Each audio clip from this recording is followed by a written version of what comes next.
नमस्कार। आज हम लोग देखेंगे वेनेजुएला मुद्दा को। तो एक एक करके टॉपिक को देखते हैं। आज 4 टॉपिक पे हम लोग चर्चा करने जा रहे हैं।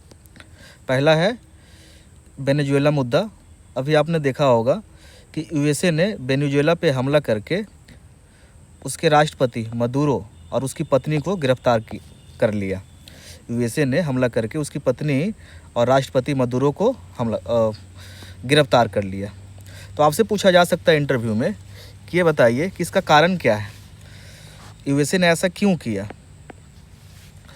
तो आप बहुत सारे आर्टिकल्स में ये देखने को मिल रहा है, या बहुत सारे देशों के जो राजनयिक हैं उनका कहना है कि अमेरिका द्वारा वेनेजुएला के तेल संसाधनों पर नियंत्रण करने के लिए ऐसा किया गया। अमेरिका द्वारा वेनेजुएला के तेल संसाधनों पर नियंत्रण करने के लिए ऐसा किया गया। लेकिन यूएसए का कहना है कि मादुरो जो है अलोकतांत्रिक तरीके से सत्ता में आए थे, वे अलोकतांत्रिक तरीके से, एवं यूएसए में नार्को आतंकवाद को बढ़ावा दे रहे थे, इसलिए उन पे आक्रमण किया गया और उनको गिरफ्तार कर लिया गया। तो जो बहुत सारे देश है वो इसके उलट कह रहे हैं कि तेल संसाधनों पे नियंत्रण करने के लिए। लेकिन आपको जो जवाब देना है वो बैलेंस तरीके से जवाब देना है, न कि ये तेल संसाधनों के बारे में सिर्फ बोलना है, बल्कि यूएसए के दावों के बारे में भी आपको चर्चा करना है। कुछ फैक्चुअल सवाल जो आपसे पूछा जा सकता है कि चलिए बताइए वेनेजुएला की राजधानी कहाँ है, पूछा जा सकता है, बताना है कराकस है। इसके अलावा जो गिरफ्तार राष्ट्रपति उनका नाम मैंने बता दिया, निकोलस मादुरो, तो नाम भी पूछा जा सकता है।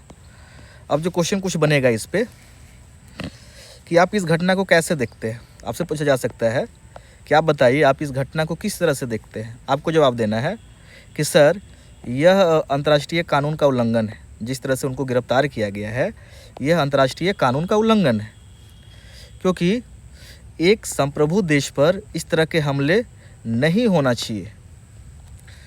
भविष्य में इसका परिणाम ये होगा कि भविष्य में मजबूत देशों के द्वारा कमज़ोर राष्ट्रों पर विभिन्न आरोप लगाकर हमले किए जा सकते हैं। तो ये आपका इस तरह से जवाब देना है। मतलब ये अलोकतांत्रिक ही तो है ना, कि क्योंकि हमला किया गया है, फिर गिरफ्तार किया गया है, और हम लोग एक नियम आधारित विश्व व्यवस्था का बात करते हैं, तो इससे ये तो प्रभावित हो रहा है, तो इसलिए आपको इस तरह से बोलना है। अगला पूछा जा सकता है कि अमेरिका को वेनेजुएला पे हमला करके क्या लाभ मिलेगा, अमेरिका को क्या फ़ायदा होगा, क्यों उसने ऐसा किया। तो आपको बताना है, पॉइंट में आप बताइएगा कि अमेरिका को तेल की आपूर्ति होगी इससे, क्योंकि वेनेजुएला में दुनिया का सबसे ज़्यादा तेल रिजर्व में से एक कंट्री है, वो बहुत ज़्यादा तेल रिजर्व है वहाँ पे। इससे क्या होगा कि अमेरिका की ऊर्जा सुरक्षा मजबूत होगी, तेल की कीमत भी स्थिर हो सकती है, क्योंकि मार्केट में ज़्यादा तेल आएगा, इससे अमेरिका का आर्थिक वृद्धि संभव हो सकेगी। इसलिए अमेरिका ने वेनेजुएला पे हमला किया है। तो ये आपका रहा पहला टॉपिक। दूसरा है गया का नाम बदला गया है। तो जो भी गया के रहने वाले हैं उनसे पूछा जा सकता है कि गया जी का नया नाम क्या हो गया। गया जी का नया नाम याद रखिए, गया जी, गया का जो नया नाम है वो गया जी हो गया है। अब ये नाम परिवर्तन क्यों किया गया, ये भी अगला सवाल बन सकता है कि गया का नाम गया जी क्यों कहा गया। तो आप याद रखिएगा, जवाब आपको देना है कि सर पौराणिक, ऐतिहासिक एवं धार्मिक महत्व के मद्देनज़र, पौराणिक, ऐतिहासिक और धार्मिक महत्व को ध्यान में रख के गया का नाम गया जी किया गया है। इसके पीछे पौराणिक, ऐतिहासिक और धार्मिक महत्व ही रहा है, क्योंकि आपको पता है कि गया में क्या क्या, विष्णुपद है, पितृपक्ष है, बोध गया टेम्पल है। तो इसलिए गया को सम्मान देने के लिए सम्मान पूर्वक गया जी इनका नाम कर दिया गया है। अब ये प्रस्ताव समान प्रशासन विभाग का था, क्योंकि बिहार मंत्रिमंडल ने ये डिसीजन लिया था। इसके अलावा कभी कभी आपसे ये भी पूछा जा सकता है गया का नाम गया कैसे पड़ा। तो गया सूर के कारण इसका नाम गया पड़ा था, और पहली बार 1865 में ये ब्रिटिश गवर्नमेंट के नियंत्रण में आया था, या प्रशासनिक केंद्र बना था। इसके अलावा मैंने बता ही दिया कि कोई प्रशासनिक नाम परिवर्तन नहीं है, बल्कि लोक श्रद्धा और सम्मान देने के लिए गया का नाम गया जी किया गया है। तो थोड़ा बहुत इसे भी आप लोग याद रखिएगा। अगला है साइबर अपराध। जो डीएसपी में जाना चाहते हैं या जो अन्य सेवाओं में भी जाना चाहते हैं, साइबर अपराध काफ़ी चर्चा में रहता है।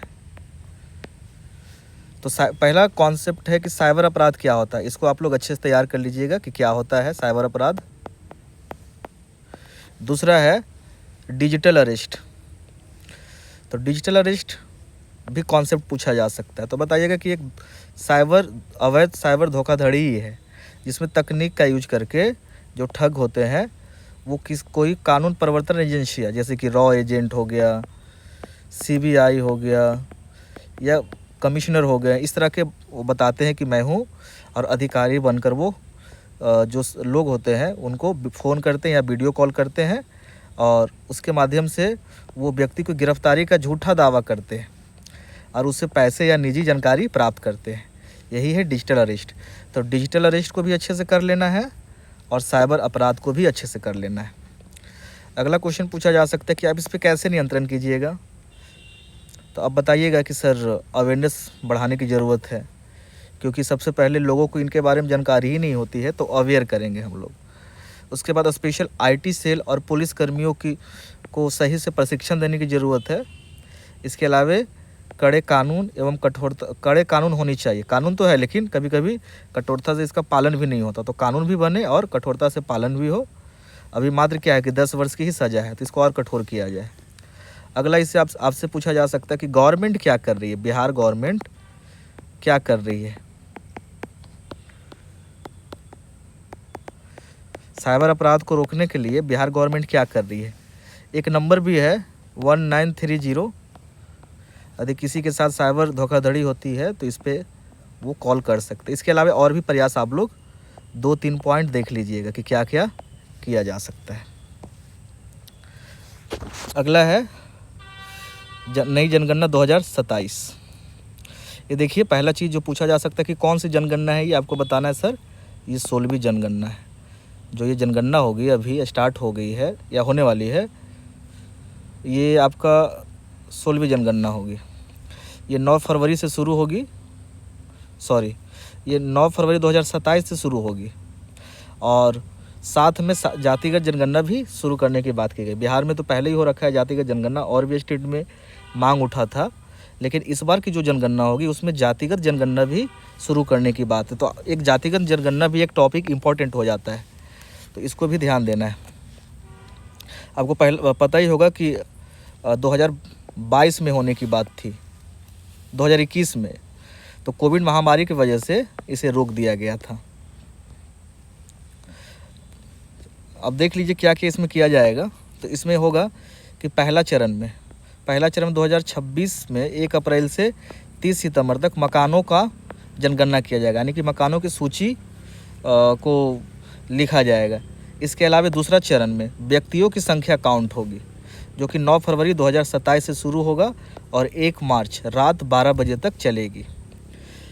लद्दाख, जम्मू कश्मीर, हिमाचल प्रदेश और उत्तराखंड के दुर्गम क्षेत्रों में बर्फबारी को देखते हुए ये 1 अक्टूबर तक, मतलब ये ज़्यादा समय तक चलेगा।